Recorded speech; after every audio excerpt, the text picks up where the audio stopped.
Pues mira, la película le eligió este chavo al que le dicen Ataque, aunque tengo la duda, nunca he sabido por qué le dicen así. Pero bueno, la eligió porque para él es la mejor película argentina y la originalidad es única. Pues sí, está muy original, sí, bastante original. Sí. ¿Qué te parecía a ti? Me, me- a mí me recordó mucho como a esta ondita de como no sé, o sea, el manejo de cámara y todo los planos, la disposición de las tomas, los encuadres, inclusive la manera en cómo narran las cosas, porque hay una parte donde están eh, mostrando lo que es el edificio donde vive al inicio el mago, Ujú. y lo ven como si fuera una casa de muñecas, y luego después, ¡pum!, cortan hacia la casa de muñecas, y se me hizo bien chido esa parte por lo mismo de que fue como muy original, este, y no, pues a mí me gustó, se me hizo bien, como bizarra. Esa es la palabra en la que yo podría definirla, bizarra. Ujú. Sí, sí, definitivamente. A mí me recordó mucho al estilo que tenía Fellini, más que nada como en la película de 8 y medio. Digo, Ujú. no hablan propiamente de lo mismo, pero van sobre un mismo hilo. Y sí, como tú dices, es muy creativa por la forma en la que te va mostrando la casa. Creo que la escena que más me gustó, que más tengo así marcada en la cabeza, es cuando este mago sale de su casa y, o sea, sale pues de esta casa como en 2 dimensiones y comienza a caminar a través del espacio totalmente negro, pero los diálogos que está diciendo el narrador están en el piso. Ah, sí, está como tipo, bueno, a mí ese movimiento que tenía el texto era como tipo Star Wars, ¿no? O sea, que iban Ajá. hacia abajo, hacia arriba, ¿no? Ujú. Sí, estaba muy padre esa parte. Sí.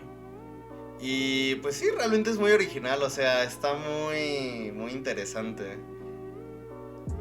Sí, no sé, o sea, bueno, me hubiera encantado que la persona que la escogió, porque pues obviamente es del país de donde es esta película, me hubiera explicado un poco el contexto, porque esta película yo como que le vi que tenía muchos tintes de crítica social, pero me gustaría saber cómo, o sea, exactamente cuál fue el contexto, ¿Se te hace que habla porque como de crítica sí. social? Sí tiene, o sea, no todo, obviamente, pero sí tiene tintes de crítica social. O sea, la manera como en presentar ciertos personajes o la manera en que los diálogos a veces están dispuestos, sí tiene como esta ondita, como te decía, que creo que se comparte en el cine latinoamericano en esa época, porque es de los 90, ¿no? Esta película. Ujú, sí. Entonces sí tiene como esta cuestión de posmodernismo y un poco enfocado hacia sí, la crítica social, pues. Pero me gustaría saber el contexto exactamente, porque tengo entendido que y no quiero ofender a nadie si con mi ignorancia, ¿verdad? Pero tengo entendido que el cine en los ochentas en Argentina sí también sirvió como una especie de ruptura o más bien de cambio en el paradigma en el cine que se venía haciendo antes.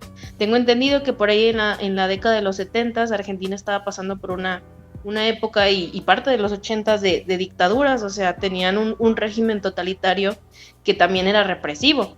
Y ese aspecto se compara o se puede decir que se comparte en varios países de Latinoamérica. Ujú, Y este cine, digamos que también de los 90, refleja toda esta ruptura de paradigma y también esta necesidad de expresión, de liberación. ujú. Pero sí. Fíjate que yo, más que creer que es una película como, bueno, que tiene estos tintes de crítica social, creo que es más que nada como una crítica personal hacia lo que es un artista, la búsqueda del sentido de un artista.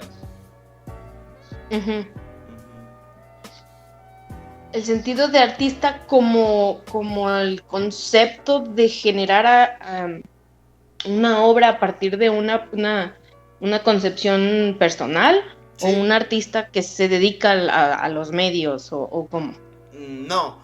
Porque él hace eso también. Ajá, más bien como el artista, bueno, en parte de las dos, pero la percepción que con la que me quedo es como la forma en la que se ve al artista como creador, la búsqueda del sentido de un artista al crear algo y esta eterna búsqueda que todos tenemos al buscar como un estilo propio, la forma en la que nosotros buscamos siempre cómo lo que nosotros hacemos es diferente a lo de los demás.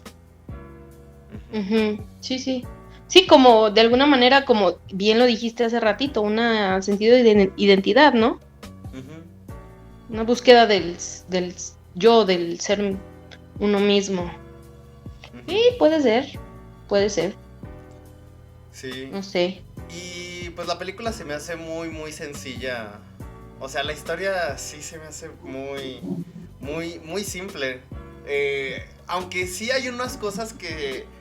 Bueno, ¿sabes qué? Ahorita que lo pienso, sí tiene un poco de crítica social respecto, y más que nada sobre el protagonista y sobre los medios, de cómo nosotros idolatramos estas cosas. Y creo que viene más obvio en la parte donde este mago desaparece la Torre Eiffel, pero solo una persona pues no lo descubre. De hecho, cuando pasó eso, yo dije, va a ser como ese cuento del rey que estaba desnudo y que todos decían que su traje era maravilloso o algo así.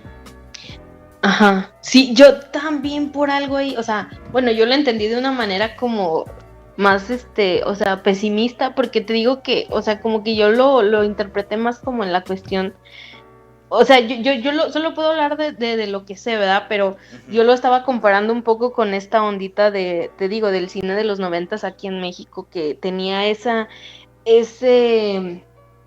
esto sí era como crítica social, como por ejemplo las películas de la Ley de Herodes, la del infierno, que son críticas sociales, pero utilizan un tono como sarcástico o cómico, irónico, para relatar esos escenarios que son tragedias.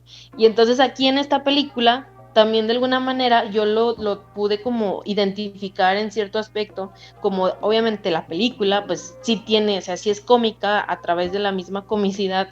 El personaje se ríe de sus desgracias, ¿no? O sea, por ejemplo, en esa parte que dices tú, de que nadie, o sea, nadie se dio cuenta más que la que era bueno, posteriormente fue su esposa, que fue la chica francesa.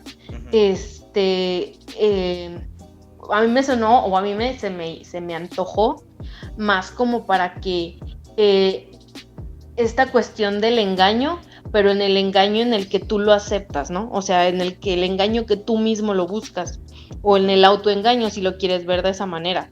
O sea, en el que, como dice el dicho, no hay peor ciego que el que no quiere ver. Exacto. Y creo que esa frase aplica muy bien, en el que quizás la gente sí se daba cuenta, pero prefería no verlo, ¿no? Y quizás es en esa parte de que preferimos no ver ciertas cosas, pues aplica también en cuestiones, no sé, de la autoestima, no sé, de diferentes aspectos que nosotros como latinoamericanos podemos compartir en muchas de las ocasiones, ¿no? Sí. Ay, definitivamente sí habría estado chido es que sí, hubiera estado increíble. Ajá, para saber un poco más de... Porque mira, yo de cine argentino solo conozco las películas de Francella y ya. Ajá. Y... Sí. Ay, pues tiene una película con la que ganó el Oscar en el 2000. Ah, la del secreto de... No, ¿sí es la del sí, el secreto de tus ojos. ¿Sí está? Ajá. Sí. Sí. Y películas de ese actor son las únicas que conozco. Pero pues sí, habría estado chido conocer un poco más pues sí, de cómo era el contexto cultural en Argentina en esa época. Porque como tú dices, aquí en México era mucho cine, no quiero decir de protesta, pero... Ay, ¿qué palabra usaste? Pues es más como irónico, ¿no? O sea, esta...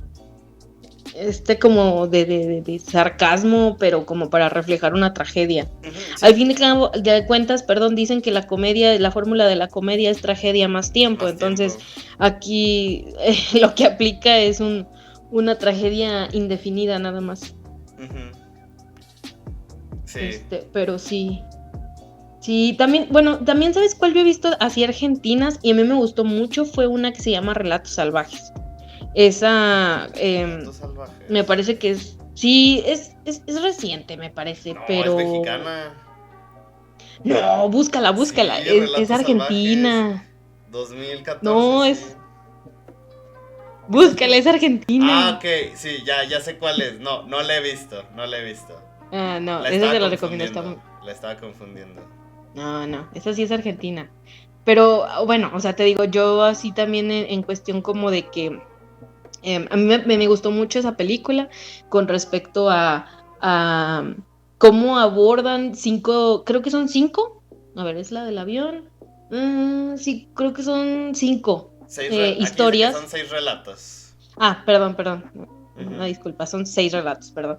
Y todos diferentes historias que no tienen que estar entrelazadas unas de la otra, pero de alguna manera todas reflejan el instinto o el, ujú, pues sí, o sea, que no dejamos de ser animales a fin de cuentas, ¿no? ujú, Porque algunas hablan desde el punto visceral, o sea, cómo reaccionamos los humanos cuando tenemos miedo, cuando estamos enojados, o sea, son diferentes emociones que se van abordando y cómo las relacionamos o cómo las manejamos, de manera visceral. Desde un cuate que tiene un incidente en carretera con otro tipo, hasta una chica que descubre que su novio le es infiel el mero día de la boda, y cómo van manejando y cómo todo termina o sea, todas terminan en desmadre, en ujú. completa locura, y todas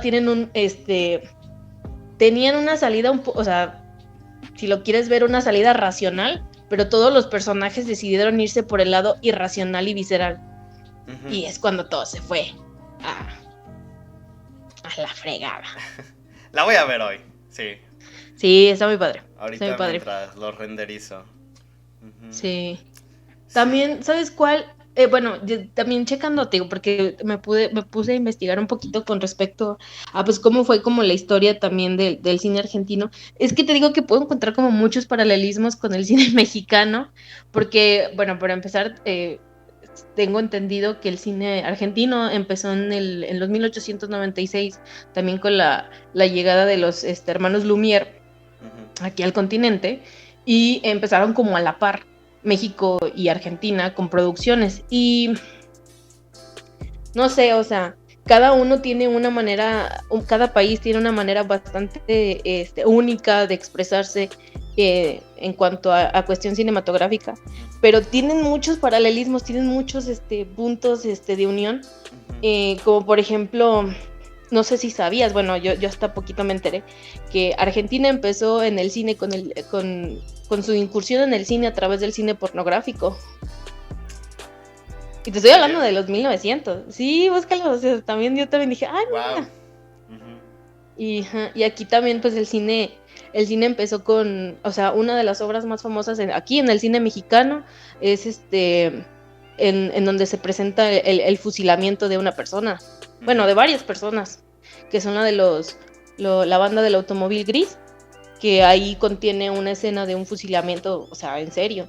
Tienen como dos puntos que son bastante polémicos para enseñar en una sala de cine, ¿no? Sí. Pero sí. De hecho, justamente en estos paralelismos, creo que, digo, no es como por demeritar a los otros países, pero creo que al menos actualmente México y Argentina, hablando de Latinoamérica, son como las potencias en cuestión de cine. Y no me refiero a que hagan las mejores películas o así, sino de que son los que producen más contenido cinematográfico, al menos en Latinoamérica. Creo que lo que es México y Argentina sí son los que más están produciendo, los que tienen la industria mucho más grande, que destinan más recursos a y así. Y eso que decías del fusilamiento se me hace muy curioso porque justamente en estas épocas de la revolución fue cuando muchos directores de Estados Unidos pues venían a México porque querían, pues sí, que buscaban retratar ese México revolucionario, este México, pues sí, totalmente en guerra, en llamas y así. Pero fue entonces cuando se aplica una ley para no mostrar ese tipo de cosas y se vuelven mucho más estrictos con la regulación cinematográfica. Sí, creo que ellos empezaron a hacer, bueno, toda la cuestión del MMPA, que es como una especie de regulación que tienen allá los gringos, es con respecto a las cuestiones de moralidad, de violencia, el uso de drogas y de sexo en las películas. Es como una especie de reglamento que ellos tienen, ¿verdad? Uh-huh. Pero todo, bueno, yo me puse a leer como especie de fragmentos y, por ejemplo, tienen unos apartados que son bastante, son muy de la época, ¿no? O sea, por ejemplo, dice, no se debe demostrar nada que atente contra las buenas costumbres y la moral de la época, nada que tampoco sea como, ¿cómo era la palabra? O sea, que nada que atente contra Dios, Uh-huh. como Nada en el nombre de profano. Dios o algo así. Sí, que sea algo como profano también. Y muchas cosas así apartaditos que, bueno, o sea, me imagino que ese documento se hizo cerca de los 1920, 1930, cuando pues obviamente Estados Unidos salía de una época bastante disruptiva con respecto a la época industrial de los 1800 y tenía todo este auge de las flappers y de toda esta contracultura que era... los revoltosos años 20, ¿no? Y entonces tenían que poner en cintura todos estos nuevos cineastas que tenían esta ansia de comerse al mundo y enseñarle a la gente todo el desmadre que había en su cabecita, ¿no? Y entonces fue cuando empezaban a meter estas normas y sí, aquí también nos tocó. Uh-huh. Inclusive creo que a Pancho Villa firmaron un contrato con él para hacer una película. Y grabaron ciertas tomas, pero nunca se llevó a cabo. Sí, búscalo. Está algo así como de que firmaron un contrato con Pancho Villa de hacer tantas películas, o sea, de hacer la película sobre de su vida y le iban a dar como cierto porcentaje de taquilla si se llegaba a estrenar. Creo que nunca se estrenó, pero sí. De hecho, la figura de Villa y Zapata fueron bastante populares allá en los Unites. Sí. Sí, pues eran como el típico revolucionario mexicano de bigote, sombrero. Era la personificación, sí, del macho mexicano, o sea, creo que ¿quién fue? ¿Fue Marlon Brando? O un actor de estos hizo a Zapata. Y hay una película que se llama Viva Zapata, pero es gringa. ¿Viva Zapata? A ver. Sí, déjamela, busco yo también. Del 52. Según yo. Sí. ¡Ay, es Marlon Brando! Sí, es Marlon Brando, sí. Interpretó a Zapata. Y creo que Dolores del Río hizo un papel ahí en esa película. Y Dolores del Río, es pionera en el cine mexicano. Ajá. De hecho, es como una especie de... Como lo que ahora es Eiza González, que brincó a los United a ser famosa allá. Pues algo así hizo esta Dolores del Río.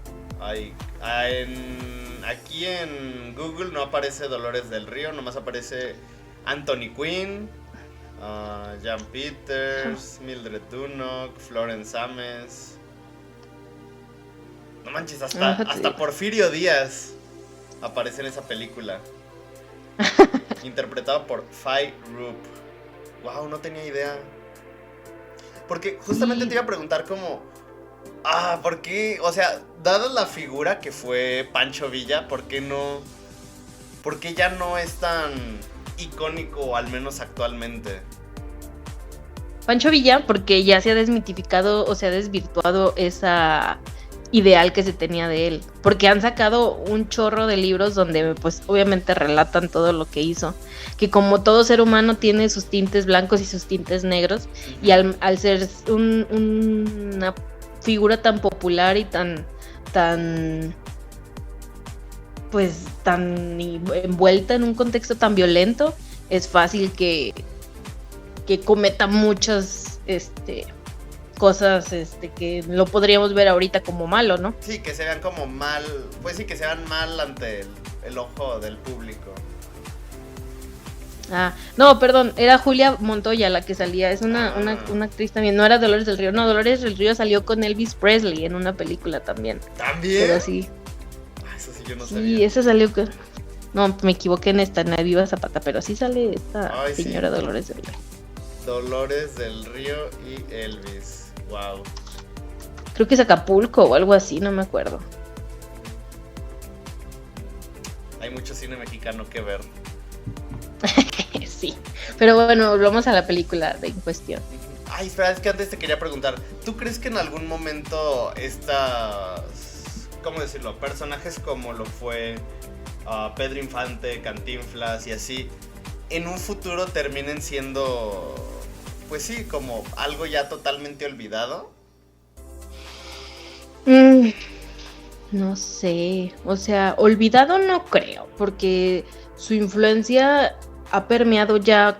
¿Hace cuántos años que Pedro Infante falleció? O sea, falleció en el 50, si no me equivoco, y ya llevamos 70 años desde que falleció, y todavía sigue siendo o sea, popular, querido, comercializable y identificable. Es decir, lo ubicas como el charro mexicano, ¿no? O sea, tiene este estereotipo. Cantinflas también, o sea, a Cantinflas le han sacado cosas como que era racista y que no sé qué, pero de todas maneras todavía siendo popular, comercializable e identificable. Entonces no creo que lleguen a desvirtuarse tan pronto esos atributos que ellos tienen, pero puede llegar con el tiempo a perder popularidad. ¿Sí? Porque de alguna...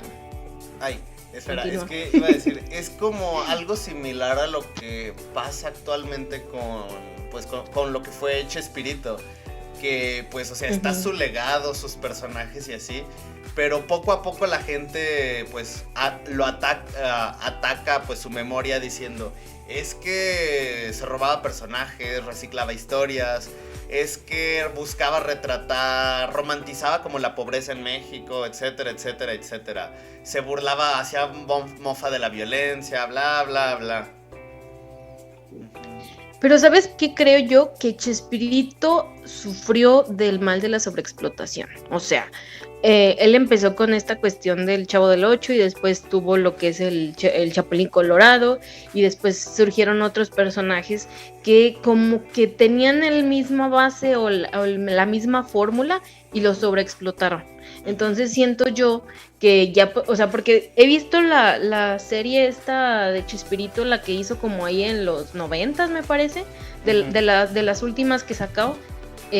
Y no me da, o sea, no me da risa y no es chistoso y es como hasta difícil de ver porque no da risa. Y creo que eso le pasó, que lo sobreexplotaron y tú mismo ya como que la última impresión que tienes es como de, nah, ya ni da tanta risa. Y luego sacaron la serie animada y era lo mismo, o sea, de la misma fórmula, pero ya no daba risa. Y por ejemplo, Pedro Infante. Poquita risa, más o menos. Bueno, es que ahora sí que ya es cuestión de cada quien, ¿verdad? A mí no me da risa. A mí de vez en cuando. O sea, y por ejemplo, Pedro Infante se murió, ahora sí que como quien dice en la punta de su carrera, ¿no? Entonces no vimos 40. Películas.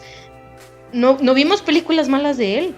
Y por ejemplo, de Cantinflas, pues también murió grande, pero sus películas todavía se seguían vendiendo y todavía se seguían haciendo, o sea, se seguían recordando.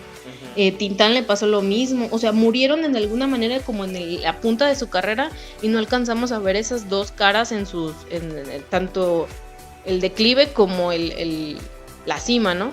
Y por ejemplo, creo que es lo que le pasó a Chespirito, o sea, íbamos en la cima y lo vimos caer, y a eso como que de alguna manera no sé, como que te desmitifica al personaje, ¿no? Que incluso, ya volviendo a la película, Es que no sé, siento que tenía tantas direcciones en las cuales irse. También hubo un punto donde yo pensé, siento que la película va a acabar con él, sí, o sea, sigue haciendo este acto, pero pues la gente se va a aburrir de que es el mismo acto y así. O sea, es que tiene muchas formas en las que pudo haber terminado. Ajá. Pero me gustó Pero, ¿cómo sientes tú que la forma en la que acabó fue o sea, ¿qué opinas de esa forma? Creo que acabó de la forma perfecta porque realmente la película nunca habló acerca de lo que era el acto en sí o de las personas que presenciaban el acto, sino de esta búsqueda de sentido de este hombre, de cómo él pues de alguna forma encontró este libro para hacer este acto de magia increíble, pero pues siempre estaba siendo, ¿cómo se dice? Siempre estaba siendo perseguido por el hecho de que el acto realmente no era suyo. O sea, sí era suyo porque él lo llevó a cabo, pero la teoría, pues sí, toda esta teoría la tomó de otro lado. Y creo que así es la vida del artista, o sea, no, nadie puede creer. La inspiración, la forma en la que yo defino la inspiración es que no puedes crear nada a partir de la nada. Cuando tú creas una obra de teatro, una canción, un guión, una pintura, cualquier cosa, es simplemente reacomodar ideas, reacomodar recuerdos, situaciones que tú previamente ya viste, ya viviste, y simplemente las recontextualizas. Pues es como él decía al final de la película, ¿no? O sea, al final de cuentas todos somos como la repetición de algo, como bien lo dices tú. O sea, todos somos el recuerdo o la copia de algo, ¿no? O sea, tú, por ejemplo, desde chiquito tú eres la copia de tus papás en cierto aspecto. Y cuando vas creciendo vas tomando partes de lo que es tu contexto y vas agarrando pedacitos de copias de las otras personas, de los amigos, de los maestros, de los tíos, de lo que tú quieras, de quien te rodea, y todos esos pedacitos de copias te forman tu identidad al final de cuentas, y eso pues lo podemos aplicar en esta película como cuando él empezó a escribir su biografía, que empezó como a tomar pedacitos de diferentes libros, y a pesar de que él tenía una memoria, bueno, decía ahí que tenía una memoria casi fotográfica, él decidió mejor crear su propia historia, ¿no? Y empezó a tomar pedazos de diferentes libros, y al final él como que decidió hacer que esa fuera su vida, ¿no? Y se me hace interesante cómo abordarlo de esa manera, ¿no? O sea, cómo nosotros nos vamos haciendo a nosotros mismos en base a lo que los demás nos hacen ser, ¿sí me explico? O sea, como tú bien dices, nadie es nada de la nada, o sea, nadie es algo de la nada. Sí. Y eso pues sí se puede aplicar con la cuestión de la identidad o la búsqueda de la identidad en esta cuestión del ser artista. Sí. Pero sí. También, bueno, yo sí lo quisiera ver así como de un lado también como una interpretación un poquito bien forzada. A mí se me antojaba que fuera como una cuestión del olvido, ¿no? Porque empecé a ver la película, ok, y ya cuando íbamos casi como 15 minutos antes de que faltara, dije, bueno, y este personaje se ha olvidado de todo lo que él, de dónde venía, ¿no?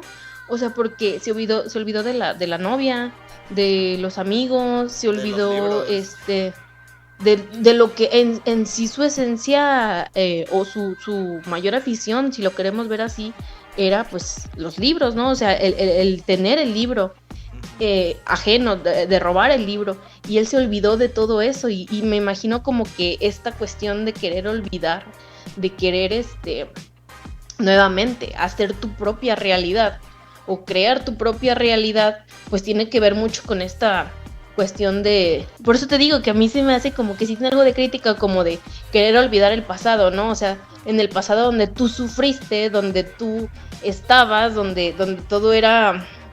Tú eras víctima de algo, pues ahora que tú puedes hacerlo, porque el cuate se fue a Europa, tú puedes ser dueño y tú puedes ser amo de tu realidad, de tu narrativa, de tu historia. Ajá, eso tiene sentido porque, por ejemplo, en la escena donde está en el restaurante y vemos toda esta gente, pues sí, con cierto poder económico que lo saludan, y él dice, es que mira cómo ellos simplemente tienen un libro para aparentar que son gente culta, que son gente interesante. Ajá. ¿Crees que sea como... O sea, ¿crees que sea como una forma de él recordar lo que él era? ¿Tú crees que él haya sido de esa manera? Y pues por eso ahora que probablemente... está justamente del otro lado de la mesa, se da cuenta de cómo era y por eso le molesta a la gente así. Bueno, bien dice el dicho de lo que te choca, te checa, ¿no? O sea, Ajá. lo que lo ves y te cae gordo en la demás gente es lo que tú haces. Uh-huh. Y creo que sí hay algo de razón en eso. Uh-huh. De que él, creo que en cierto aspecto él veía como con, o sea, ya cuando tenía todo, veía con cierto frivolidad o cierto vacío toda esta sociedad europea de la high. Y a él le parecía vacía, ¿no? Y es como que de alguna manera dijo, chin, o sea, yo de alguna manera no lo anhelaba, pero me gustaba pensar que pudiera haber tenido algo de eso.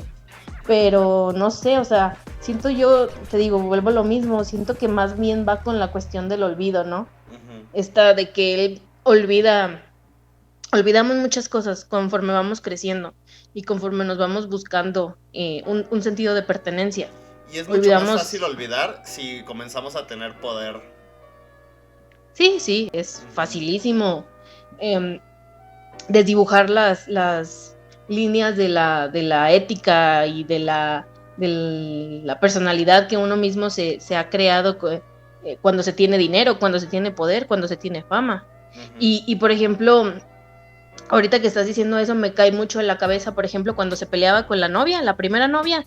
Él era más como de huir del problema, ¿no? O sea, ella se exaltaba demasiado y él huía del problema. Uh-huh. Y al final, cuando está con la esposa, que la encadena, él la agrede. Y la esposa era la que quería como ser sumisa, o sea, hacer esta cuestión de por favor ya no te enojes, de como que se invirtieron los papeles, ¿sí me explico? Uh-huh. Al final él era muy explosivo, muy celoso.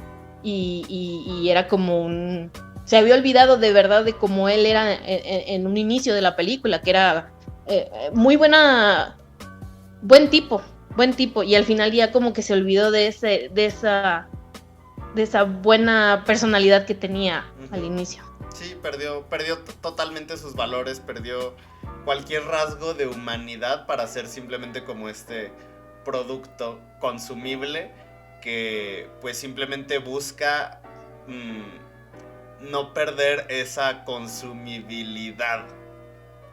Uh-huh. Algo así. Sí, algo de eso, sí. O sea, cuando no sabes quién eres o cuando te olvidaste de quién eres fácilmente manipulable, ¿no? Porque pues al final el de cuentas, el que era el manager también como que lo chantajeó y le dijo, ¿sabes qué? Yo ya me enteré de tu secreto y lo voy a publicar y yo voy a tener las ganancias, que no sé qué.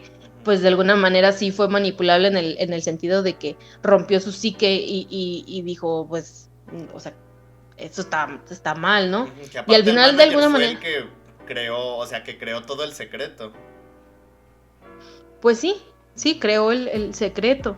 Y al final de cuentas también está como, o sea, es de analizarse la cuestión de que cómo él decide hacer esta cuestión de, o más bien aprende la lección cuando regresa, como por ejemplo al final de la película, que regresa a hacer o trabajar de un oficio, como por ejemplo ayudarle a su amigo que hacía muñecas, ¿no? Uh-huh. Ahí yo también voy un poco más hacia al aspecto de que en realidad todo lo que le pasó, sí le pasó. O sea, como establecer esta interrogante de en realidad lo que la historia que contó él sí fue verdadera. No sé. Uh-huh. Me surgió en esa escena esa interrogante, pero no sé. Sí, por ejemplo, ¿qué interpretación le darías tú a todas estas muñecas? Porque forman parte de toda la película. Funcionan más que nada, o sea, están presentes cuando el narrador explica lo que va ocurriendo. Y pues el hecho de que el mago viva en una casa de muñecas y salga, pues también... ¿Qué interpretación le das tú? Bueno, o sea, yo quiero pensar como nuevamente, o sea, te dije, creo que en ¿cómo juegas tú con una muñeca? O sea, ¿qué haces tú con una muñeca? Tú como persona, tú eres el que decide la línea o la narrativa por la cual la muñeca va a hacer, ¿no? O sea, tú decides si la muñeca el día de hoy... Exactamente, tú decides si esa muñeca es bonita, si es fea, si es rica, si es pobre, tú decides si la muñeca vive o muere, se casa, se divorcia, lo que quieras. En tu juego, en tu historia, en tu plan, la muñeca simplemente es una marioneta. Y creo que al final de cuentas, a mí como representación me podría eh, eh, hacer sentido de que en realidad al final de cuentas, en cierto aspecto, si lo quieres ver, todos somos marionetas de algo. Y relacionándolo un poco con lo que decías de que si todos somos copias de algo, pues también está este sentido de la pertenencia, porque una muñeca no sabe quién es. Una muñeca, si lo quieres ver en un sentido más acá, no sé, simbólico, pues una muñeca no sabe nada de sí. Tú, en tu narrativa, tú le das el sentido de pertenencia a algo y tú lo haces en base a tu concepto. Y creo que, por ejemplo, en esta película podría ser como de alguna manera eso, ¿no? O sea, quizás todos somos marionetas en esta vida, todos somos, no sé, alguien está jugando con nosotros, no sé. Sí, o sea... Pues puede ser, no podría sé. ser, o sea, por ejemplo, podríamos incluso decir que durante nuestros primeros años de vida, tal vez incluso hasta como la adolescencia, somos marionetas de nuestros padres y de nuestro entorno. Vamos agarrando Pues sí. un poco de todo y ya es entonces cuando, pues sí, nos cortamos los hilos y ya, buscamos la forma para formarnos a nosotros. De hecho, ahorita que estabas mencionando esto, me di cuenta de que es como la historia de Pinocho invertida.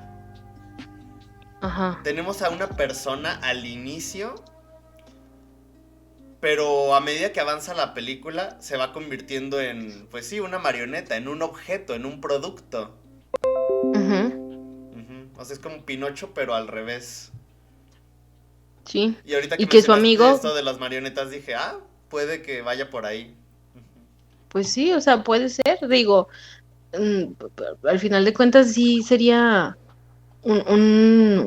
sería plausible, o sea, tener esta noción. Porque, bueno, a mí, bueno, no sé tú, pero el amigo que era el narrador, no era el que aparecía al final, digo, perdón, al inicio, cuando salía el otro amigo que era mudo. Sí, No era sí. el mismo, ¿verdad? Sí, era el Sí mismo. era el mismo. Sí.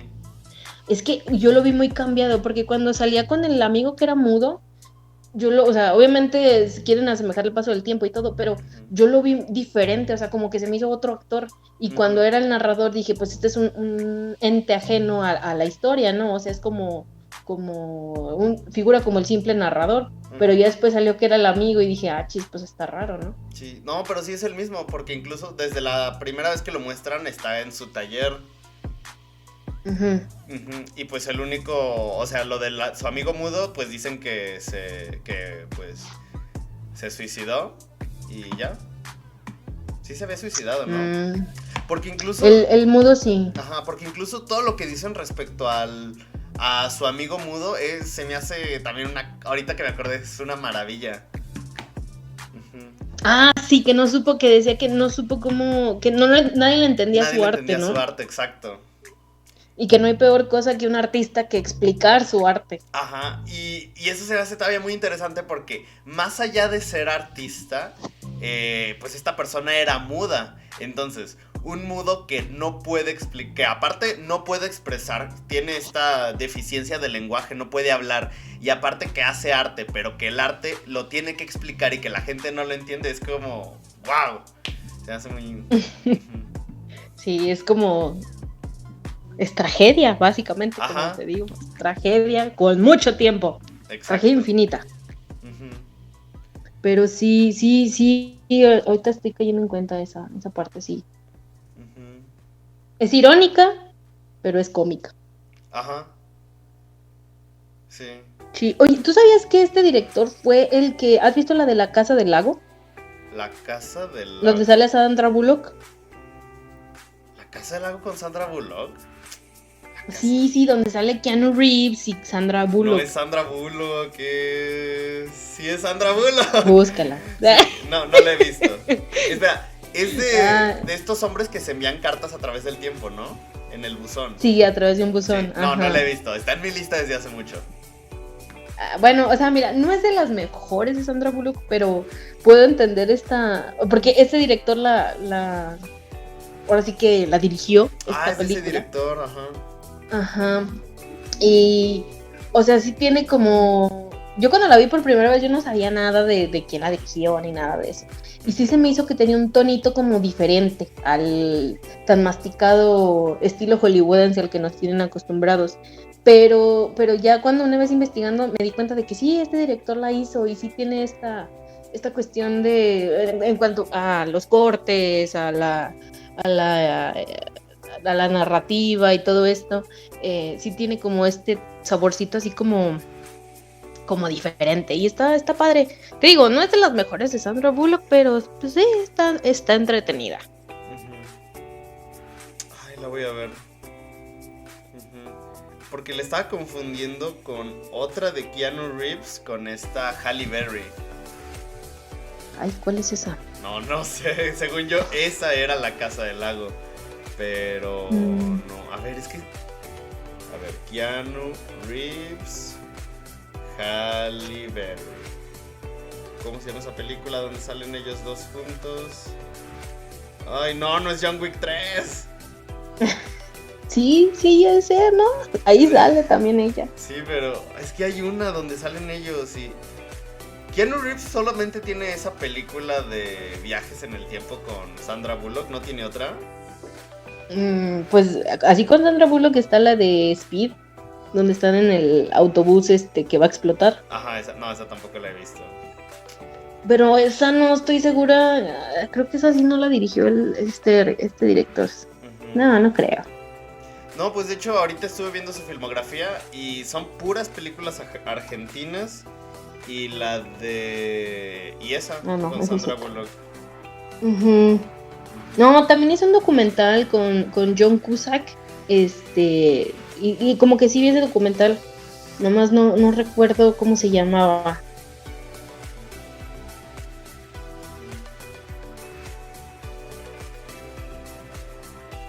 Pero sí tiene buena...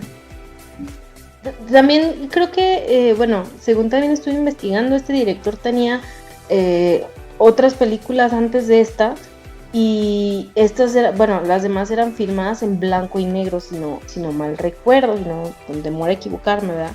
Ujú. Y tenía otra, bueno, la que salió antes que esta, que se llamaba ¿cómo era? Espérame, creo que era El amor de una mujer gorda o algo así. Espera, no quiero equivocarme. A ver, mira, en su filmografía está La Casa del Lago, Valentín, El amor es una mujer gorda. El amor es una mujer... aquí está, El amor es una Ujú. mujer gorda, del 87. Sí. Ajá. ¿También está en blanco y Sí, negro?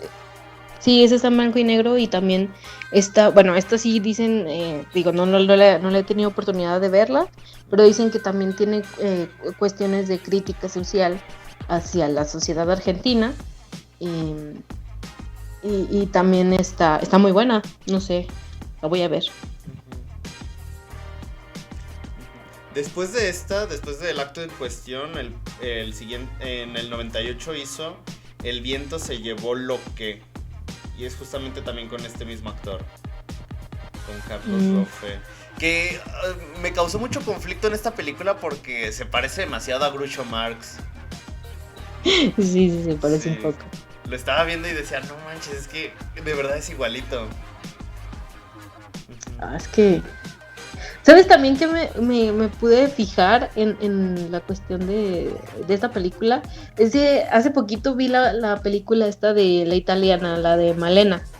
No sé si la has visto, donde sale esta Mónica Bellucci. Sí.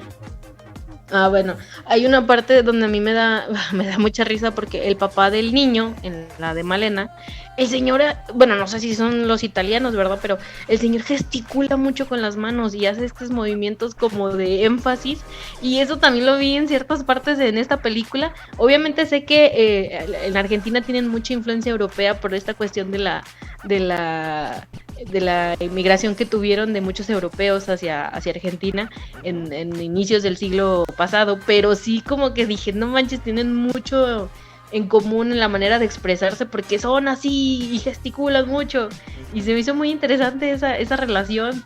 Sí, incluso también, por ejemplo, en las discusiones, la forma en la que hablan tan rápido es como de... Sí. Sí, tienes razón. Sí, como que tienen esta manera tan pasional de expresarse como lo tienen los italianos. Sí se refleja mucho ahí la influencia. Digo, también si lo queremos ver de aquí en México, pues no tenemos influencia tan marcada europea, pero tenemos, bueno, o sea, italiana, pero tenemos, por ejemplo, en la década de los 30, cuando se vinieron los libaneses, cuando vinieron los niños de la Guerra Civil Española, también sí tenemos ciertas influencias que se vieron en el cine. O sea, por ejemplo, hay varios actores que fueron comediantes mexicanos, pero de ascendencia libanesa, y se ven en las expresiones, en la manera de hablar, se ve muy marcado ese como mezcolanza cultural, ¿no? Uh-huh. Me parece que... Espérame, déjalo busco. Creo que ubicas ¿cómo se llamaba? Mauricio Garcés. Sí. Creo, déjame lo busco. Mauricio pero Garcés. Creo que él era de ascendencia libanesa. Creo que sí. Sí. Lo sé porque la marca de ropa Yazbek es de su familia. ¿Ah, sí? Sí. Sí, sí, es cierto, mira. Ajá. Sí, nombre de nacimiento, Mauricio Ferez Yazbek. Sí. Sí, cierto. Sí, pues es de ascendencia libanesa. Uh-huh. Y decían que estas personas, bueno, dicen, una vez leí en el libro el de las batallas en el desierto de José Emilio Pacheco, uh-huh, que decían que a partir de la incursión de los libaneses aquí en México empezaron a llegar o a hacerse famosos los mentados agiotistas, porque los libaneses por eso se hicieron agiotistas, los que prestan dinero, hacen préstamos de dinero, y te cobran un pequeño interés, y dicen que a partir de esta incursión libanesa en el país empezaron a hacerse famosos los agiotistas, o sea, los prestamistas, pues. Y ellos es como de alguna manera la herencia que dejaron aquí en la costumbre mexicana. Wow. Sí. Pues sí, realmente México sí fue una mezcla de muchísimas culturas europeas, de Estados Unidos y así. Sí, o sea, de alguna manera siempre somos como esa mezcla, porque desde nuestros inicios como país somos un pueblo mestizo, ¿no? Uh-huh. Pero también somos, por lo que te enseñé el otro día el video. El TikTok. Culturalmente somos fuertísimos, ricos, o sea, ajá. Sí, o sea, es identificable de volada a la cultura mexicana. En sí, en aspecto cultural sí es como bastante fuerte, pero sí no podemos negar las influencias de los otros países. Y como bien lo decía en el otro podcast hace ya varias semanas, ¿no? O sea, estamos tan arraigados a la identidad cultural que nos formamos hace unos 50 años que en cierto aspecto estamos perdiendo esa sensación de realidad del mexicano actual al mexicano de alguna manera caricaturizado, uh-huh, que tenemos como no preconcepción o concepción, como el ranchero o el mariachi y estas cosas, ¿no? Uh-huh. Sí. Pero sí. Es muy curioso que a pesar de ser una mezcla de tantas culturas, o sea, como que después de tener tantas cosas que llegan hacia este país, como que aún así siga prevaleciendo, pues sí, lo que define a la cultura mexicana. Ujú. Ajá. Porque es muy fácil adoptar las cosas, sería muy fácil adoptar las cosas de tantas cosas, de tantos países que llegan. Por ejemplo, aquí en Aguascalientes, pues sí, que llegan tantos japoneses por las plantas de Nissan que tenemos y así, que pues no digo que adoptemos, pero creo que al menos aquí en Aguascalientes, y es porque pues conozco más esta ciudad que cualquier otra, la forma en la que vamos evolucionando nuestras cosas para eso. Por ejemplo, creo que ya es muy sencillo que vayas a muchos restaurantes y así, y que estén los menús en inglés, español y en japonés. ¿Por qué? Porque, Aquí en Aguascalientes. sí. ¿No te ha tocado? No, es que no voy a restaurantes, lo siento, mi bolsillo no Bueno, me permite. también a bares. Ve a los bares que están, por ejemplo, en las Bueno, orillas sí. de la ciudad, en las orillas del norte y en las orillas del sur. Y están las bebidas también con nombres en japonés y así. Sí, sí, sí. Pero también sabes que ha de alguna manera contenido toda esta mezcolanza cultural aquí en Aguascalientes es de la misma cultura japonesa. La misma cultura japonesa es en cierto o en gran parte es muy cerrada. O sea, es decir, ellos se encierran en sus límites o en sus área conocida. ¿Por qué crees que, por ejemplo, aquí en Aguascalientes hay un colegio especialmente para puros niños japoneses? Ajá. Pues porque no les gusta mezclarse. Con las demás personas. Sí.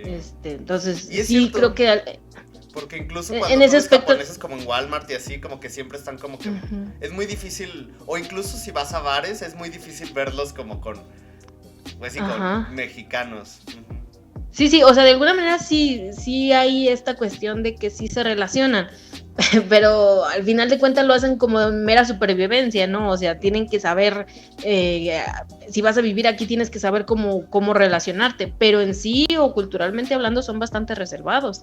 Entonces, sí, esa parte no permite que esa cultura permee por completo aquí en Aguascalientes. Y su cultura creo también que es muy rica. Es muy rica, enorme. sí, es muy rica.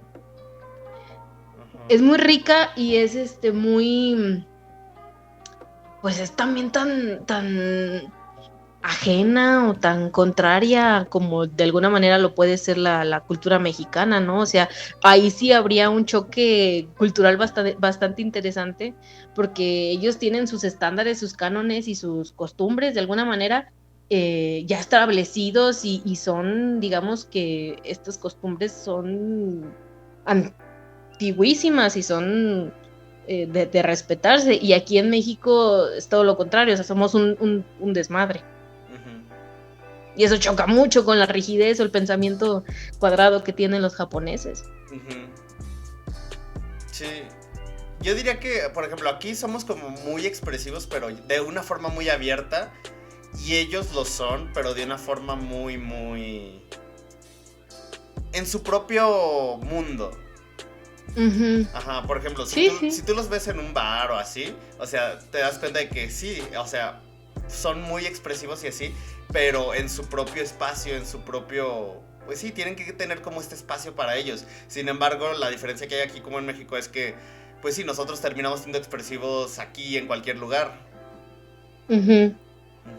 Y es parte de la cultura del mexicano, de cómo, pues él va, ¿cómo decirlo? Va promoviendo su forma de ser a cualquier lugar que vaya. Pues de alguna manera es, si lo quieres ver, es demasiado contrastante y me atrevo a decir que también Latinoamérica tiene esta misma personalidad, que si vas a Europa, tienden a confundirlos con un mexicano, ¿no? O sea, como esta cuestión de que tienen la noción todos los europeos de que una persona que es de Chile o una persona que es de Ecuador la confunden con un mexicano, porque en cierto aspecto nos parecemos en ese sentido de que somos demasiado extrovertidos. Cada uno tiene sus peculiaridades y sus sus características, pero en sí si lo contrapones con una personalidad de fría, de alguna manera más racional que tiene un europeo o un asiático, pues nos confunden, ¿no? Ujú, Y terminamos pareciéndonos. de hecho. Pero sí. Wow. Sí, Es es que... como esta cuestión también, por ejemplo, estaba viendo, por ejemplo, en Yucatán, en Mérida, en Quintana Roo, todas estas zonas del sur del país, tienen una cantidad tan grande de turistas europeos que como que en cierto aspecto también se van, ellos iban permeando un poco en la cultura del sureste de México, ¿no? Ujú. Tengo entendido que muchos europeos vienen aquí a México a jubilarse pues obviamente por cuestiones de que aquí es más barato todo, de que aquí hay más cosas más, el entretenimiento es muy barato, es más variedad y todo eso, y vienen aquí a vivir, aquí que se jubilan. Y también esta cuestión se va permeando en el sentido de que como ellos compran casas por ejemplo, en esto te digo de Yucatán, en Mérida, en Quintana Roo, compran casas, las remodelan y las casas las ves, las fachadas, y son pues estética o fachadas europeas, y se ve ahí como pum el contraste, ¿no? Con esta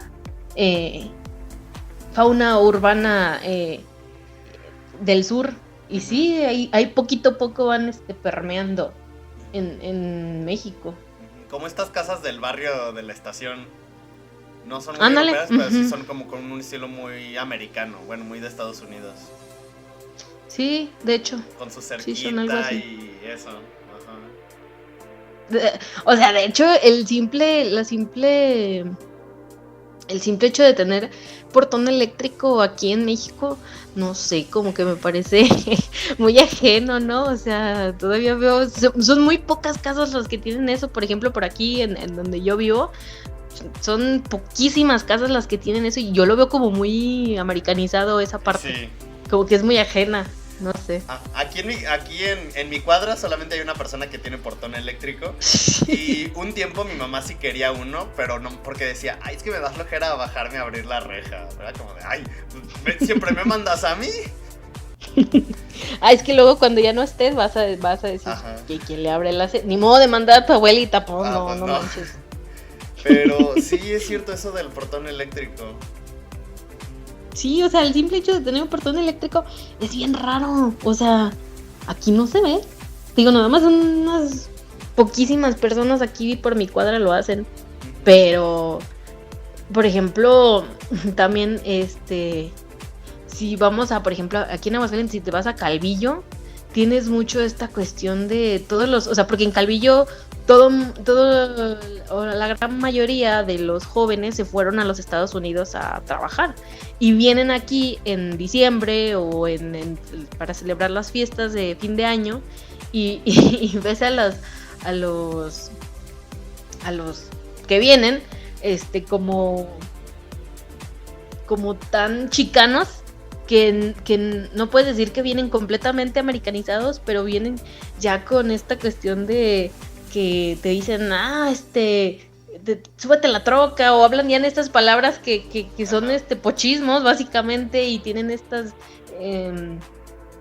costumbres americanas, pero no son completamente americanas, son chicanas, o sea, está raro. ¿Quién está? No recuerdo con quién estaba hablando el otro día justamente sobre eso. Y sobre el acento chicano. ¿Era yo? No. Ay, no me acuerdo. Es que justamente, creo que era con Po, que estábamos hablando acerca del acento chicano. Y yo le dije, no puedo recordar. No me acuerdo. Pero justamente yo le dije, oye, pero a ti no te había gustado el acento de Diego Luna en Star Wars. Y dijo, no, es que ese no es acento chicano, eso es pocho. Y fue como de, sí, pero no recuerdo de qué estábamos hablando o por qué llegamos a esa conversación. Como bien lo decía, bueno, parafraseando Octavio Paz en su ensayo, el de Laberinto de la Soledad.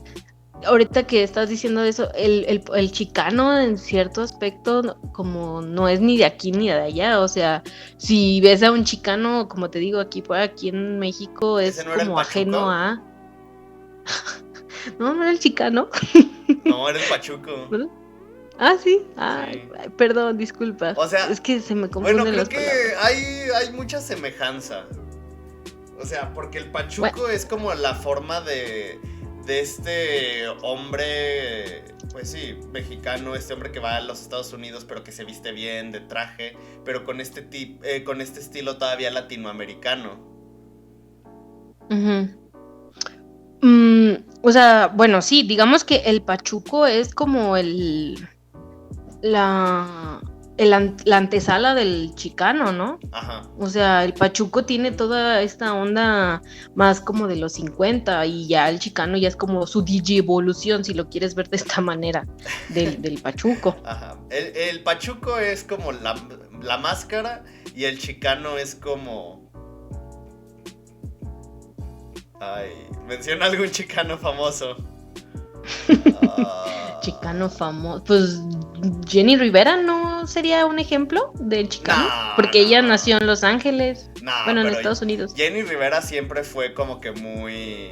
O sea, nunca aparentó tener como esta cultura norteamericana. Pues no. Digo, toda su familia vive allá, pero pues bueno, si lo quieres poner de esta manera. Ella siempre fue como... pues hasta se llamaba la mariposa de barrio.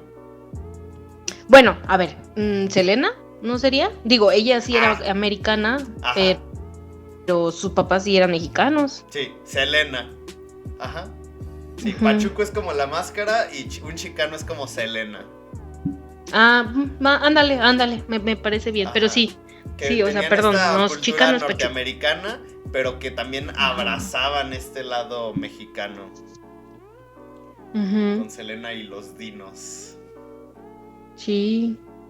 Que al final de cuentas, si te pones a ver, en cierta medida, el ser chicano o pachuco ya también ser una mezcla de toda la cultura de la frontera, o sea, ya no nomás es como decía el mexicano y el gringo, sino también es el salvadoreño o toda esta del Nicaragua, sí. Inclusive también los nigerianos que ya también están haciendo mella en la frontera, o sea, están haciendo incursiones culturales en la frontera, también es ya una mezcla, ¿no? Ya ser chicano ya es una mezcla de todo. ¿Por qué crees que no haya como que sea tan pregnante en la frontera del sur? ¿Cómo? O sea, es muy notorio estas personas entre la frontera del norte, porque pues está Estados Unidos, pero pues al menos en nuestra frontera del sur, lo que es Yucatán, ¿sí es Yucatán la que está pegadita? Pues sí, en el sur, Chiapas, Yucatán, todas esas. Ahí, pues, digo, todos los días en las noticias vemos cómo empiezan a llegar gente de Guatemala y así, pero ¿por qué no es tan notorio esta mezcla cultural en el sur? Sí, también llega mucha gente por ahí. Pero si te fijas, o sea, si lo queremos ver en el aspecto de que... Espera, pausa. ¿Qué pasó? Ay, ahí voy, dame un minuto. Le cortas aquí, para que no se vea todo feo. Ay, muchas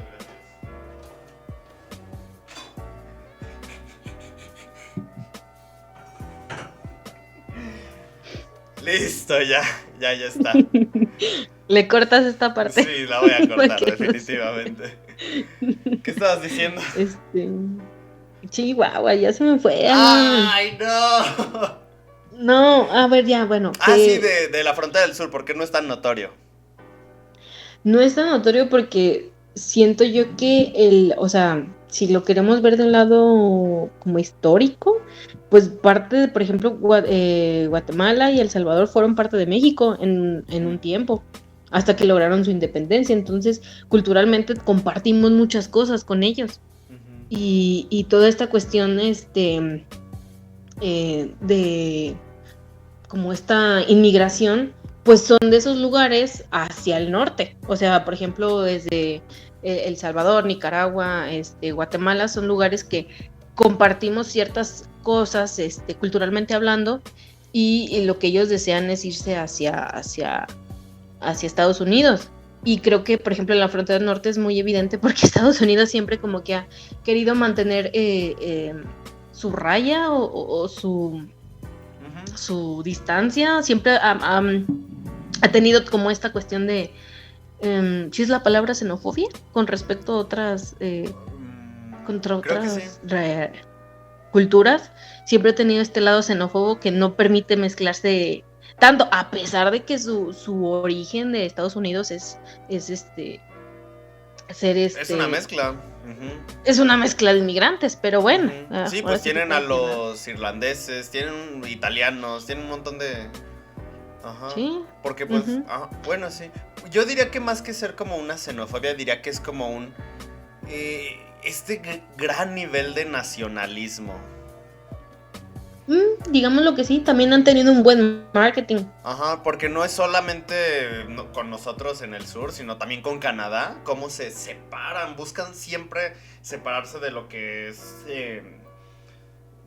pues sí, de lo que es Norteamérica. Ellos dicen, no, pues nosotros somos Norteamérica, y pues Canadá, ¿dónde queda? México, pues sí, que también México es parte de Norteamérica, pero pues sí, ellos siempre han buscado separarse de otras fronteras. Digo, ya con el paso del tiempo ya se ha abierto más, ya existe como esta mezcla cultural muy grande, pero yo diría que sí. Por ejemplo, creo que es algo también que pasa en Inglaterra con tantas personas de la India y así que llegan a ese país. Sí, o por ejemplo España ahorita tiene pues un problema bastante, bueno, no es un problema, más bien tiene una llegada de inmigrantes, me parece que son nigerianos, si no me equivoco, son inmigrantes que llegan por el mar, y tienen oleadas de personas que están buscando refugio. También en Italia también tienen esta cuestión. Creo que en todos lados hay esto, pero no sé, creo que es muy larga la historia que tenemos, la frontera en México con Estados Unidos, que ya hasta pasa como generaciones, ¿no? Sí, y habría estado muy chido haber sabido un poco de Argentina, porque pues también tiene una historia muy, muy interesante, muy rica. Digo, simplemente si hablamos sobre lo de las Malvinas, ya con eso... es un montón de información. Sí, este pleito que tuvieron con los británicos por esas islas, sí, hubiera estado muy interesante. También la época del peronismo, también saber como qué onda con esa etapa que vivieron los argentinos. No sé. Pues, hubiera estado padre. Y pudiéramos haber cómo hecho esa comparativa, ¿no? O sea, porque te digo, yo no me atrevo a hablar porque yo no conozco del tema, entonces no, pues estaría hablando puras tonterías. Sí, es una cultura que... Provecho. Es una cultura que, pues sí, está muy, muy alejada de nosotros. Incluso entre estados de México, muchas veces no conocemos la cultura de otros estados, a pesar de que son de nuestro mismo país. Bueno, sí, eso, pero volvemos a lo mismo. O sea, creo que también es tan culturalmente diverso. Sí, y también los problemas en México también tienes que tener en cuenta que México es un territorio muy grande. O sea, tiene una superficie bastante extensa, y obviamente pues eso genera una diversidad también bastante grande. Digo, el chiste aquí, y como vuelvo a caer en el podcast pasado, que tenemos diferentes problemas en el centro, en el norte y en el sur del país, que de alguna manera como que no conectamos o no tenemos ese punto de unión entre todos los estados que nos haga como que hacer este punto de inflexión para volver a unirnos, ¿no? ¿Crees que nos falta como este sentido nacionalista? Bueno, nacionalista sí pudiera ser, pero nacionalista hay que tratar esta palabra con cuidado, ¿no? Ajá, sí, porque un nacionalismo desmedido cae en el fascismo, entonces ya estaríamos hablando de un, si lo quieres hablar de algo más identificable, pues un nazismo, pero más bien ese sentido patriótico, quizás sería la palabra. Esa es la mejor palabra, un sentido patriótico, porque de que lo tenemos, pero hace falta como un sentido un poco más global en torno a toda la región. Bueno, todo el país. Sí. Porque la otra vez estaba viendo un texto de una persona random en Facebook, pero tenía algo de razón. Cuando sucedió lo del terremoto del 17 en la Ciudad de México, o sea, y en Oaxaca, muchísima gente, de hecho todos los mexicanos nos unimos en la tragedia para ayudar al afectado. Cuando suceden inundaciones en las costas, o sea, a través de la tragedia de alguna manera nos unimos, pero pues no sería lo ideal que en puras tragedias sea donde generamos este punto de convivencia con todos los mexicanos, sin este ánimo de sentirse superiores los unos con los otros, ¿no? Sin el ánimo de discriminar. Porque... Bueno, yo no diría que solamente en la tragedia, o sea, creo que incluso estas acciones chiquititas como son cuando, no sé, lo que se me viene a la cabeza es cuando Guillermo del Toro ganó el Oscar, o cuando ganan las Chivas y que vemos un montón de gente que se va al Ángel a festejar. O incluso que estás tú aquí comiendo en tu casa y ganan las Chivas y empiezas a escuchar a toda la caravana de autos sonando el claxon porque ganaron. Y eso es como de, wow, está muy chido eso. Me gusta ver, o bueno, no ver, sino como sentir que ocurre eso en las calles. Se me hace muy bonito. Pues sí, pero si te fijas, o sea, son de alguna manera eventos...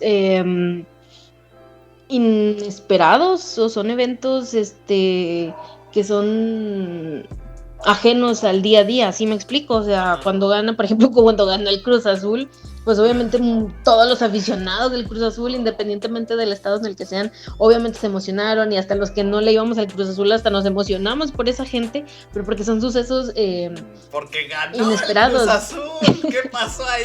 Porque se va a acabar el mundo, pero cuando tienes una cuestión de un discurso tan polarizado y tienes una cultura tan polarizada o tan de segregación, como por ejemplo aquí lo tenemos tanto, que es el clasismo, pues sí es difícil converger en puntos de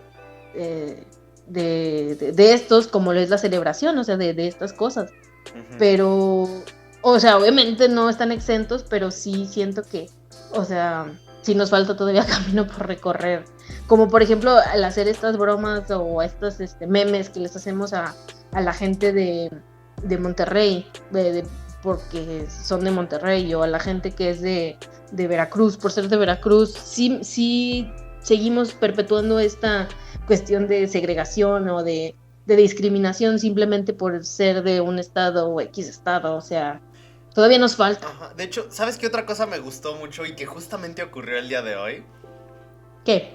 Ver a tanta gente haciendo bromas sobre lo mismo, de que nadie sabía qué era la palabra postración. Ajá, todos los jóvenes de 18 a 29 años que nos registramos para la vacuna, y ver que todo el mundo estaba de... Ok, hoy aprendí, hoy me hice el registro de la vacuna y aprendí qué significa postración. Ya sé. Es una palabra que nunca habíamos usado. Ajá, sí, yo estaba con mi mamá registrándome y le dije, oye, ¿estoy en postración? ¿Qué es eso? Y me dijo, es en cama. Y dije, el día de hoy aprendimos dos cosas, nuestra CURP y la palabra postración. Y la palabra postración, exacto. Pero bueno, o sea, vamos, ese es un evento nacional, como quien dice, son de las excepciones de las que te digo. Pero, o sea, sí también, no sé, también podemos irnos al lado negativo, si así lo quieres ver, o sea, como una taco o una quesadilla genera discusiones y debates interminables. El simple hecho de que si lo lleva el queso o no lo lleva el queso, sigue siendo la palabra quesadilla, pues eso también dice como que tenemos muchas cosas por aprender o por lo menos por tolerar. Porque estamos llegando a un grado de intolerancia bastante alarmante. De hecho. Pero bueno. Sí, no. Pero bueno, volviendo a la película. Es que si nos van a... Más hablamos de México. Ay, perdón. Oye, ¿sabes también como bueno, va a sonar muy mamador este comentario, pero cuando ganó en la Fórmula 1 Checo Pérez también, o sea, no nomás fue de México, fue Latinoamérica unida en ese momento, porque, o sea, este cuate representa, al ser un deporte tan elitista y tan clasista como es la Fórmula 1, y ver a una persona como, o sea, Checo Pérez, o sea, un mexicano, ya todo Latinoamérica como lo adoptó, y eso fue un punto de unión cuando ganó hace como unas 3 semanas. Sí. Yo la verdad de la Fórmula 1 sí estoy totalmente alejado. Lo que es la Fórmula 1 y la NASCAR, de eso sí casi no sé nada. Bueno, ese es un evento de esos o sea, por ejemplo, fortuitos. sé que incluso está el velódromo aquí en Aguascalientes, pero te juro que ni siquiera sé dónde es. Bueno, pero ese es autódromo y es de la NASCAR. Y ese está ahí por el aeropuerto. Pero casi no lo usan. No, pues casi no hay carreras. Y la NASCAR es un evento, digo, pues sí, es un evento que es de Estados Unidos y la Fórmula 1 es europea. ¿Ah, sí?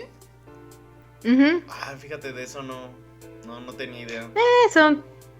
Son elitistas esos deportes, sí. Pero pues bueno. La NASCAR, mira, va a sonar mamón, pero la NASCAR es como de los coches de Cars. Sí. Y la Fórmula 1 es la de los coches delgaditos. Sí, como Roberto Vigolini, el más rápido de, ¿sabe qué? Ese. El que sale en la de Cars, pero son esos. El malo de Cars 2, ok. Sí, ese. Pues por eso Cars 2 es en Europa. Ajá. Aunque se me hace, bueno, o sea, lo tenían que meter a fuerzas, ¿verdad? Pero que hacía un carro de la NASCAR compitiendo con uno de la Fórmula 1, ¿verdad? Pero bueno. Nimiedades. Pues, pero sí. Mira, la película hablaba sobre unas cosas y terminamos hablando de otras. Bueno, es que no podíamos hablar propiamente sobre Argentina porque no tenemos a alguien que nos pudiera orientar en esta cultura. Sí, pero estaría, ¿sabes qué? O sea, retomando lo que alguna vez mencionaste, creo que estaría interesante tener como un especial de cine, bueno, de los que están suscritos aquí al Cineclub, hacer como una especie de especial, valga la redundancia, de cine por país, ¿no? O sea, como para conocer.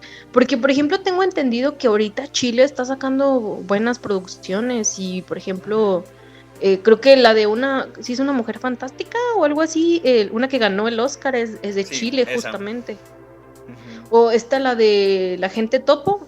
Ay, esa película. Sí, esa también es de chilena. Sí, de Chile. Está bien padre. Es chilena. También hay cine chido, bueno, ha salido varios títulos, me parece que son de Ecuador, si no mal recuerdo. Pues vimos una película de Ecuador aquí en el Cineclub, la del Cementerio de Elefantes. No, era de Bolivia, de Bolivia. Sí, de Bolivia. También está esa es de El Salvador o de Guatemala, la que se llama la de... Ay, ¿cómo se llamaba? El secreto de los inocentes o algo así. Esa sí no sé es una que fue hace como, o sea, inicios de los 2000, y estaba buena esa película, pero no me puedo acordar, la vi hace muchísimo.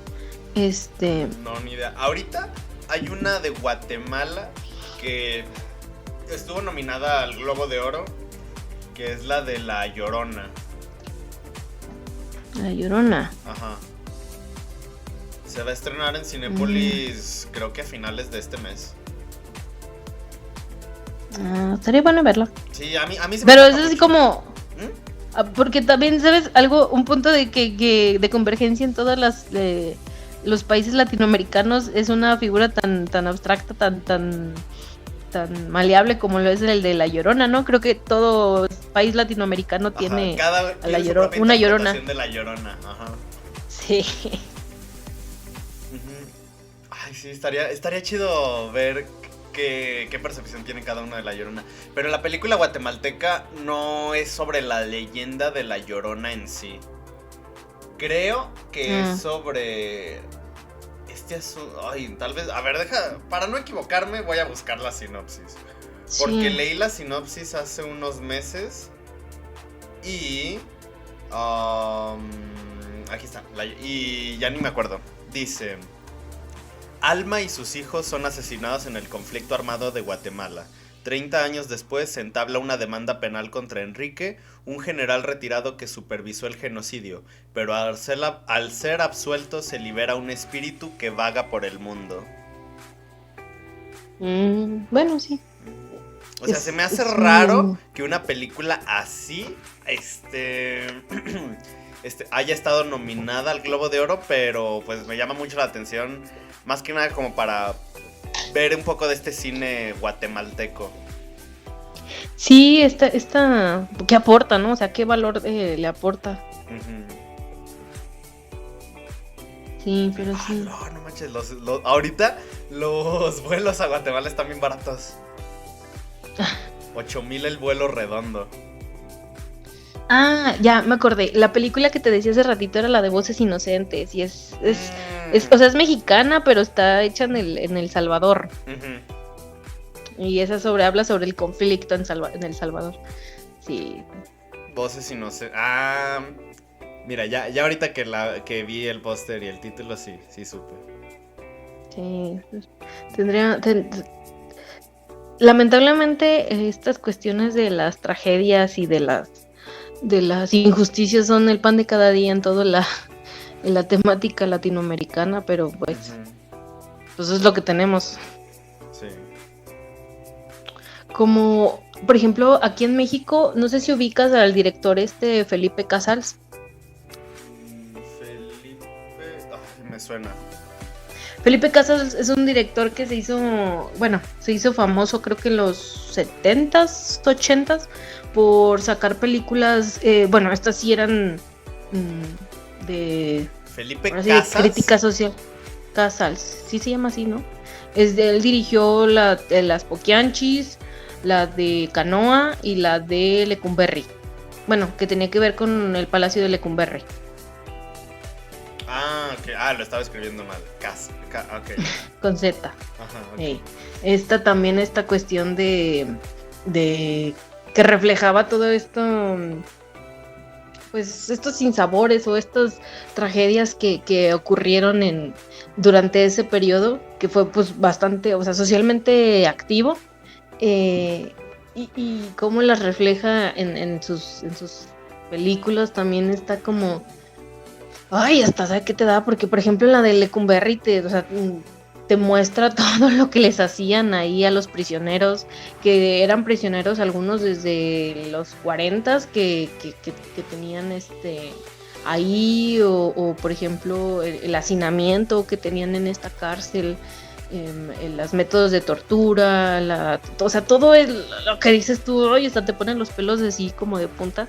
Él lo refleja muy bien en estas películas. También en la de Canoa, todo lo que pasó ahí justamente en el poblado de Canoa en el 68, también como que te hace que te dé coraje el simple hecho de que la injusticia haya pasado. No sé si sabes más o menos qué pasó ahí en Canoa. En Canoa no. Canoa es un pueblito me parece que está cerquita de Puebla, si no me equivoco. En el año del 68, unos estudiantes... unos trabajadores de la Universidad Politécnica de Puebla fueron a como manera de excursión ahí al poblado de de canoa, pero la intención era escalar la montaña esta de la Malinche. Sin embargo, pues el mal tiempo y algunos otros retrasos los hicieron desistir de escalar la montaña. Sin embargo, ellos se quedaron en ese pueblito. Tengo entendido que el pueblito tiene cierta este, eh, resiliencia con respecto a los visitantes, porque es un pueblito sí está apartado y aparte, bueno, en esa situación, el padre tenía mucha como control con respecto al pueblo. Entonces llegaron estos estudiantes, perdón, estos trabajadores y los pobladores ya tenían, se estaban enterados de todo lo que estaba pasando en la capital con respecto a los movimientos estudiantiles y siempre, algo que también tenían mucha gente en esa época era de que siempre decían que los estudiantes eran comunistas, porque si bien tenemos en cuenta el comunismo era una ideología bastante fuerte en esa época aquí en México, entonces el comunismo era pues satanizado por los pobladores de este pueblito, y el padre decía que por ejemplo estos trabajadores que llegaron, como eran muy jóvenes, los confundieron y dijeron que eran estudiantes que venían a hacer desmadres aquí al pueblo, y al final de cuentas terminaron linchándolos a los empleados sin ninguna razón, o sea, los lincharon y los mataron, y también a los que los estaban, como quien dice, protegiendo, y posteriormente se reveló que pues, los empleados, o sea, estos muchachos no tenían nada que ver con los estudiantes del CC, o sea, del movimiento estudiantil, no tenían nada que ver con el comunismo, y ese hecho como que marcó mucho a la sociedad mexicana de esa época, de que dijeran, oye, pues o sea, la ignorancia sí mata, ¿no? Y más aún cuando es una ignorancia mal encausada, o una ignorancia que pega ya con el fanatismo religioso, y creo que no es la única vez que ha pasado algo de eso en ese pueblito. Creo que ahí he visto comentarios por ejemplo en ciertos videos que hablan sobre el tema, que dicen que si tú vas a ese pueblito la gente te ve feo y te pueden también te pueden corretear o te pueden sacar del pueblo, porque la gente piensa que todo el mundo el que es externo les va a hacer algo. Y sí, esas películas están también, relatan como esa, pues vuelvo a lo mismo, a la ignorancia desmedida. Creo que sí hay una relación muy grande entre o sea, entre lo que le gustaba. No, bueno, no sé si siga vivo ese director. ¿Sigue vivo? Creo que sí. No. Sí. Entre lo que le gusta, pues sí, hablar. O sea, todo eso y las poquianchis, o sea, le gusta mucho ese tipo de historias. Aunque, bueno, a mí no me gusta mucho la forma en la que, por ejemplo, lo que fue Los Muertos de Juárez y las poquianchis, en lo que se han convertido actualmente. ¿Cómo qué? En el mito que justifica son tu respuesta. O sea, se han mitificado demasiado. Y siento que la forma en la que se han mitificado hasta podría ser como un... No quiero decir que es una glorificación, pero pues sí, fue un acto real, fueron personas real que hicieron cosas horribles. Y hablando de las poquianchis, pero... Ay, no sé. Bueno, o sea, si hablas de los poquianchis, sí, obviamente fue unos personajes que marcaron mucho esta parte, o este pensamiento, o esta noción de esos años. Pero pues, o sea, si tú te refieres a Los Muertos de Juárez, eso es una consecuencia. No. Y eso hablando es una espina completamente. Hablando solo de las poquianchis. Aunque bueno, hablando de Los Muertos de Juárez me refiero más que nada a cómo aquí, gracias a lo que ocurrió, se deshumanizó lo que pasó. Ajá. Pero eso está mal. Por eso o sea, está mal. Está mal. Es lo que no me gusta, que se haya deshumanizado. Como cuando ocurrió lo de los muertos del metro.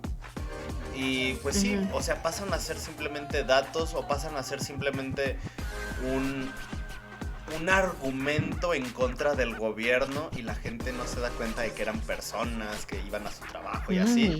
Y eso es lo que no me gusta, que gracias a este tipo de sucesos terminan siendo más que nada como argumentos, terminan siendo cualquier cosa, pero ya no son vidas que se perdieron, ya son otra cosa.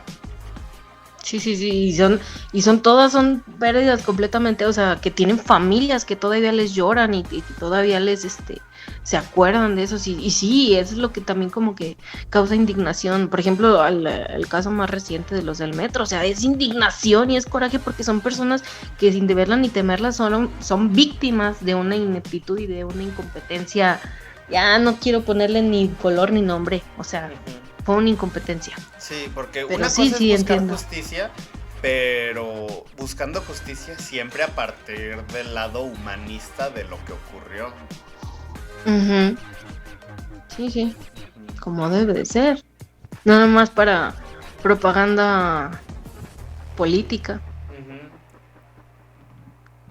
Pero sí, porque luego es usado por el gobierno y es usado por los que atacan al gobierno y entonces pues ya...